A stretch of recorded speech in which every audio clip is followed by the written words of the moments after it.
How you all doing, guys? Brandon here. Welcome to Retro Dodo. In this video, I want to share with you how you can turn your old rusty Gameboy DMG into a modified backlit Gameboy. Now, a lot of you have probably wondered why I haven't done this in the past, and that's because a lot of the kits that come out require soldering, and I wanted to make a tutorial video on how you can do it incredibly easy. Literally almost just drop in, connect a couple cables up and you're ready to go. So finally, there is a DIY kit out available for the old school DMG that requires no soldering. So a lot of you out there, if you don't have much DIY slash electronics slash soldering experience, this is the kit to go for should you want to do this. And it's even great for kids to do as well if they want to get tinkering. So let's jump right in and let's start off with the things you will need. Now, first of all, you will need an old Game Boy because we will be using some of the parts in the Game Boy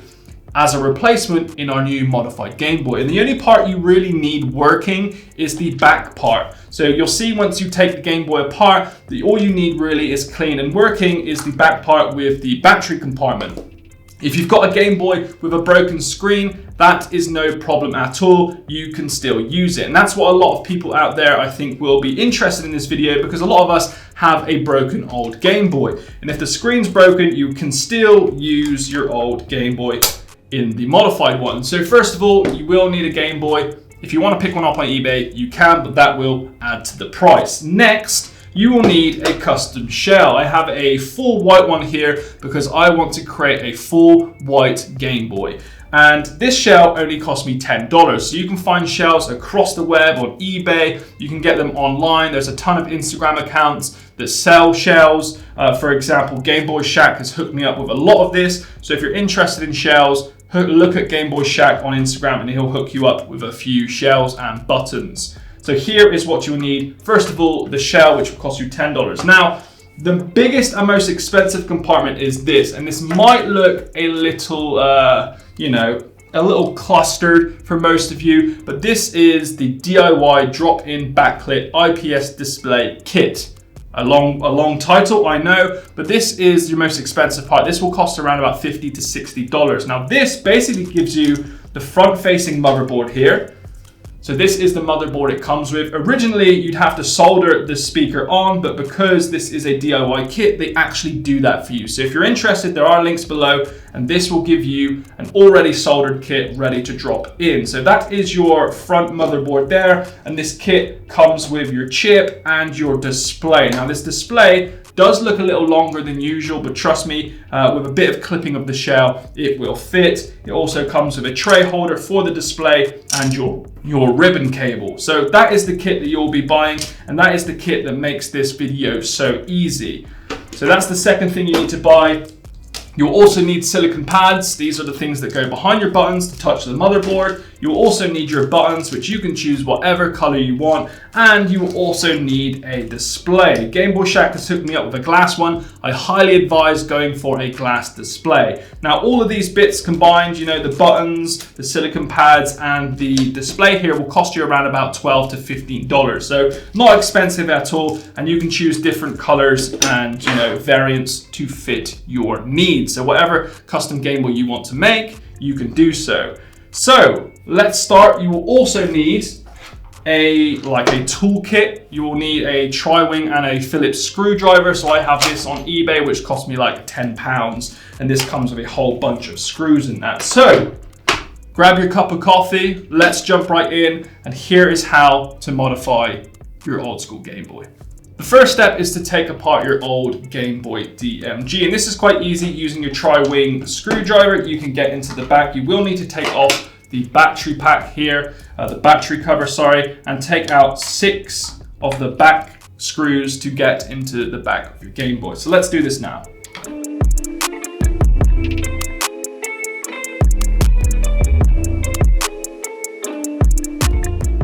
So that is the last screw, and you will need to keep those screws because we will be using it in our other shell.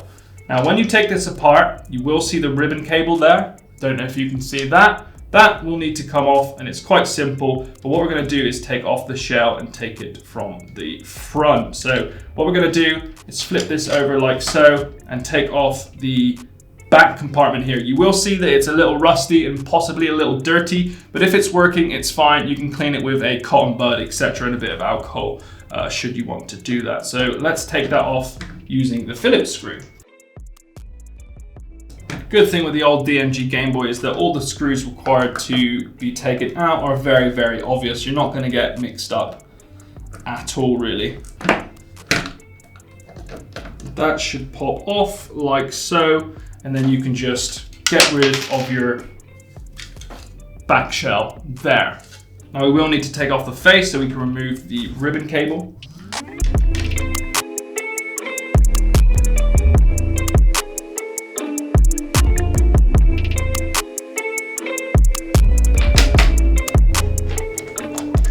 There you go, and now both shells are off. You can, instead of buying new silicone pads, you can use your old silicone pads from your old original Game Boy DMG. I advise buying new ones because they do get a bit dirty over time and sometimes they don't actually hit the buttons, but if yours are clean, feel free to use them. Now you can just pull out the ribbon cable from here, like so, and there is your back. You could have done that without removing the shell, but it's just a bit easier when the front shell is removed. And this is the only section that you will need from your original Game Boy, the back here. Now giving it a little bit of a clean does help, but this one here is looking okay. Like there is a bit of, a bit of wear around the face of the motherboard, but it's working fine, and that will be easy to use in the new modified Game Boy. So, the next steps.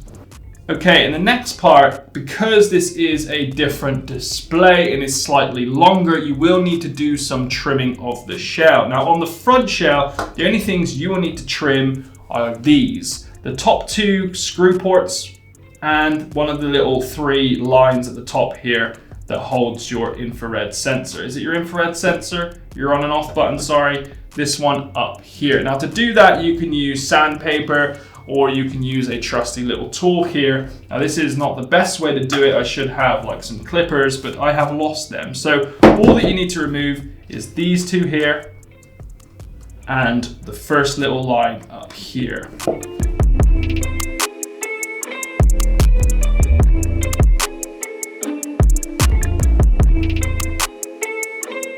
I'm actually using my girlfriend's nail file because I've lost sandpaper.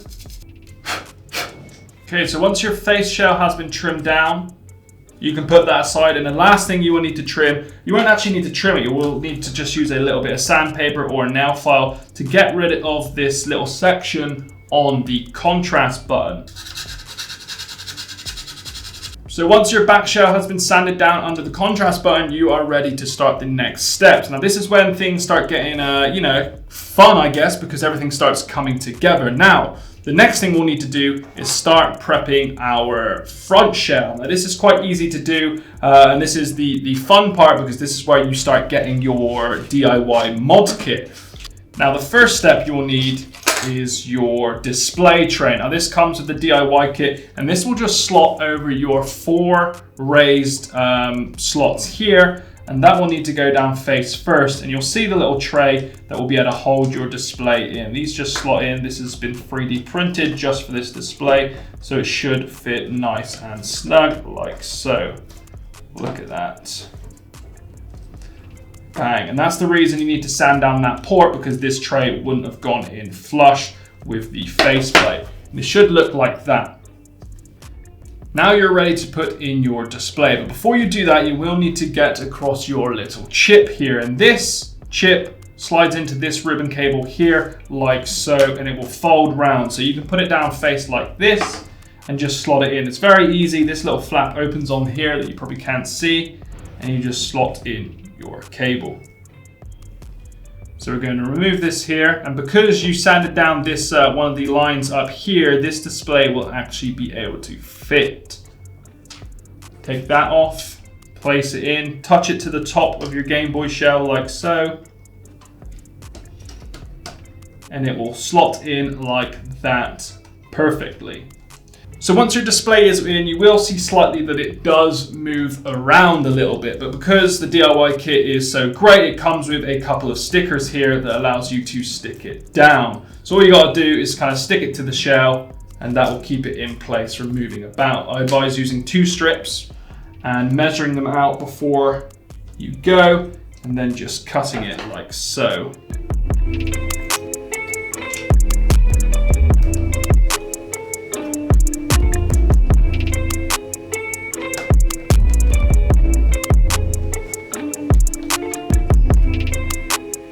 Finally, the last sticker, a bit lower, you want this one.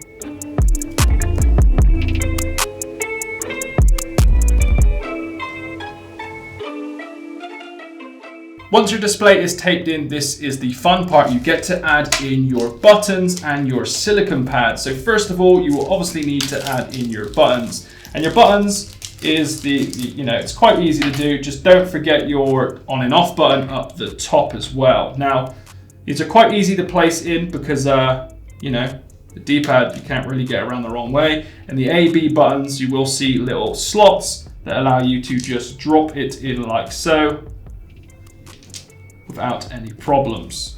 Don't forget your silicon pads, and many a times I keep forgetting the start and select pads, and then I put it all together and I'm just like, wow, what an idiot. And you will see small little holes in your silicon pads that connect into the shell to keep it in place like so. And again, on your other silicon pads amongst the buttons.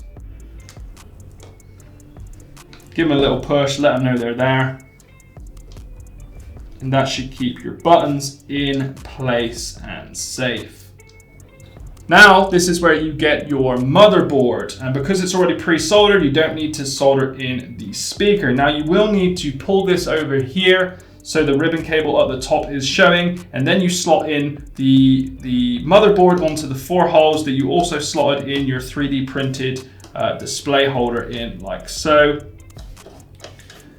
Will need a bit of massaging to get in, but you will feel it slot in when it's correct. And bang, your ribbon cable should be coming above, which you probably know where that's going to go, and everything sits in nicely. And if I just push this in and flip it around, you can see what the Game Boy is going to look like there. Once you're happy with that, you can now start screwing in your screws that you removed from the internals.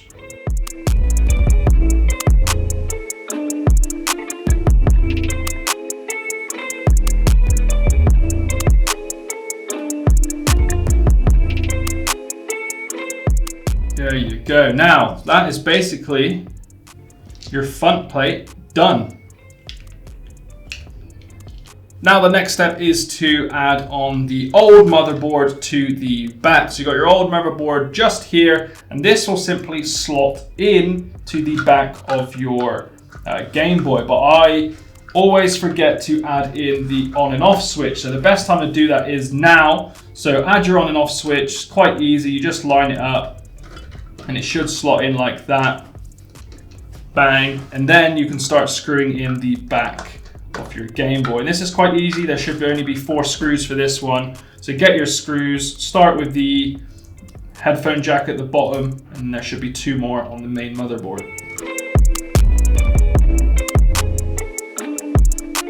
Okay, so that's that done. So now put that aside, and we'll need to add the ribbon cable here, which also comes with the DIY kit, into the back here. And that's quite simple.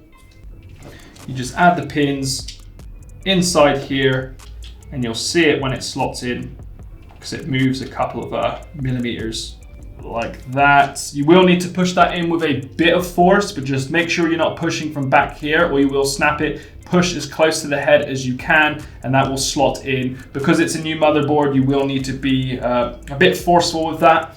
And then finally, once that ribbon cable's in, you add in your last ribbon cable at the top here. You might need to get quite close with this one. It's basically a lip that you pull up like a lid, and you get that in. This will require some persistence. I like to use one of these, some tweezers, because that does help a lot. So you get as close to the head as you can, flip that round, hold it a little bit, get as much grip as you can, and that should help you ease it in. There you go. And now, finally, you connect this ribbon cable with your back shell. So they are connected, as you can see. And now you just squish it together. You will need to bend the ribbon cable slightly, but just be a little bit aggressive. And your shell should connect together. You will feel the ribbon cable just forcing it apart, but ignore that. You will need to screw in your final tri-wing screws to the back. Make sure the whole battery pack's looking good. This one is, and then screw away.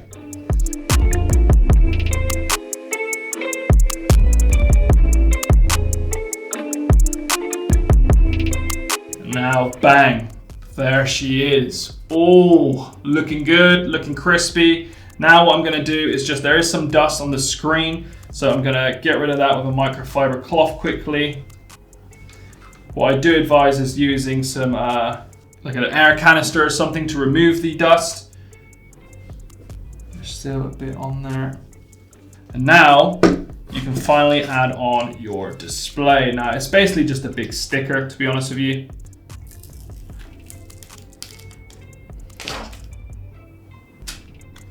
Like so, and then plop this on.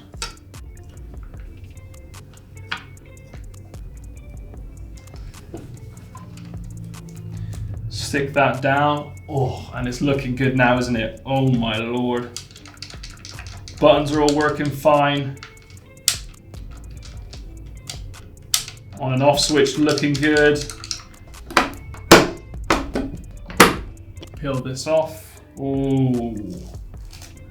And finally, the section that you have been waiting for, and the section that scares me the most, whether or not it works. So let's turn it on and hope for the best. There we go. Thank the Lord. There is a look at the modded Gameboy DMG. And because you've picked up this DIY kit in the IPS display, you can actually change the color by just pressing the contrast button on the side here. So you can get all the colors under the rainbow, which is nice because whatever theme you've done your Game Boy in, whether it's red, blue, green, you can just change whatever color you want to go with by pressing the button. And that green one looks incredibly cool on the original Game Boy.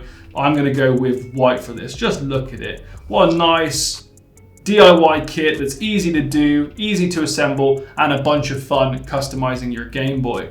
So there you have it. If you did enjoy it, please do hit subscribe. I have a Game Boy Advance one coming up in the near future for those of you that want to modify the Game Boy Advance. As per usual, thanks for watching. Hit that subscribe button, hit the bell notification button, and I'll see you in the next video. Peace.